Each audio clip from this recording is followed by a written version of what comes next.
and they are studying Georgia O'Keeffe and abstract art.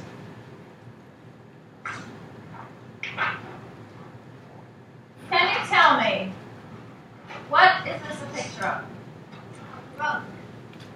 Katie, how do you know it's a flower? There's no stem or leaves or ground or a sky or anything to show you details of the flower. What tells you that this is a flower, Andra or Adam? The color? Okay. Ashley? The shape and like how they have some is dark and outline of it. Okay, it shows different values. Okay, but anything can have values and anything can have color. How do you know this is a flower? Matt?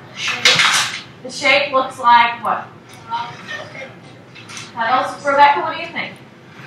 The shape looks like what? Rose. Okay, reminds you of a rose. Good. We're talking about an American painter who was probably the most famous woman painter in the world. Drum roll. Georgia O'Keeffe. Okay? Georgia O'Keeffe she died in 1987. How many of you were born in 1987 or 88? Okay, so she died around the same time you were born. And she lived to be 98 years old. She was a beautiful, beautiful painter. And she lived part of her life in New York City. And another part of her life, she traveled all the way to New Mexico.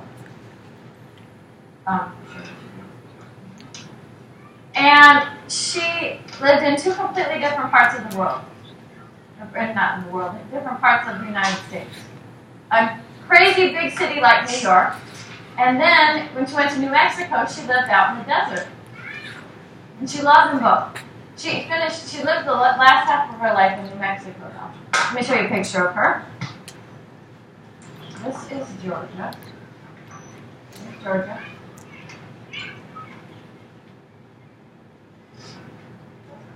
O'Keeffe. I always pretend like I'm sneezing. Like, oh, that's how I teach you kindergarten, to remember her name.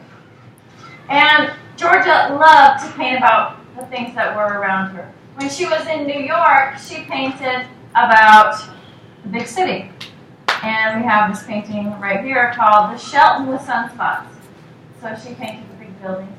But she had a special way of painting that changed objects so they didn't look exactly real. What do we call that when something isn't exactly real looking?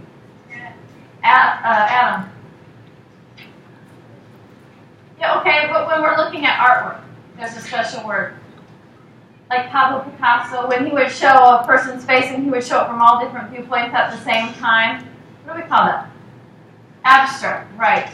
And Georgia would pretend, when she painted her flowers, she would pretend she was painting it from maybe a bumblebee's point of view.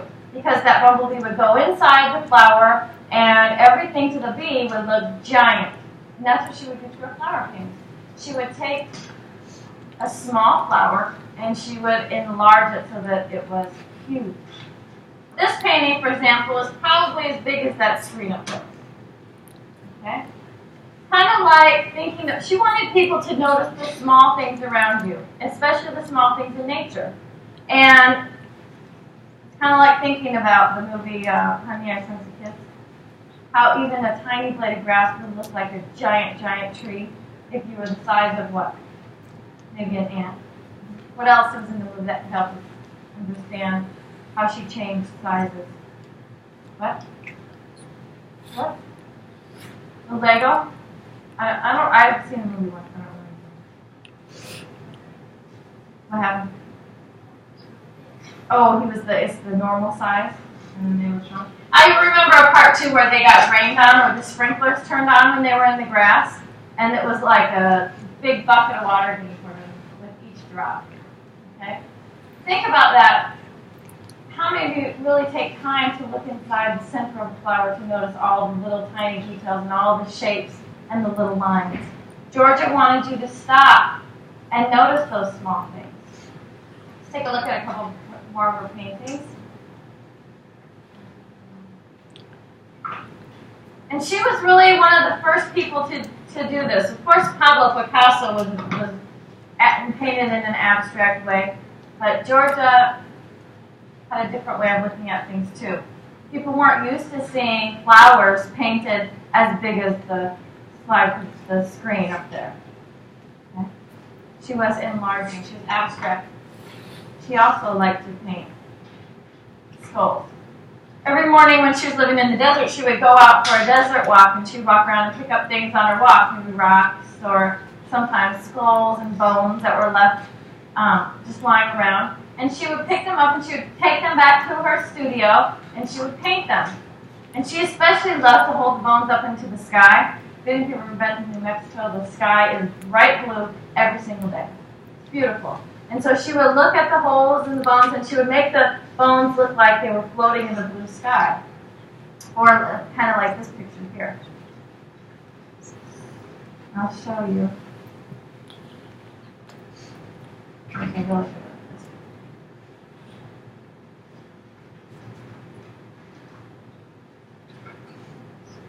People thought she was kind of dreary and gloomy for painting bones from dead animals. But she didn't think that at all. She thought that the shapes were the beautiful thing. And she didn't think that, she wasn't really thinking about it being a bone.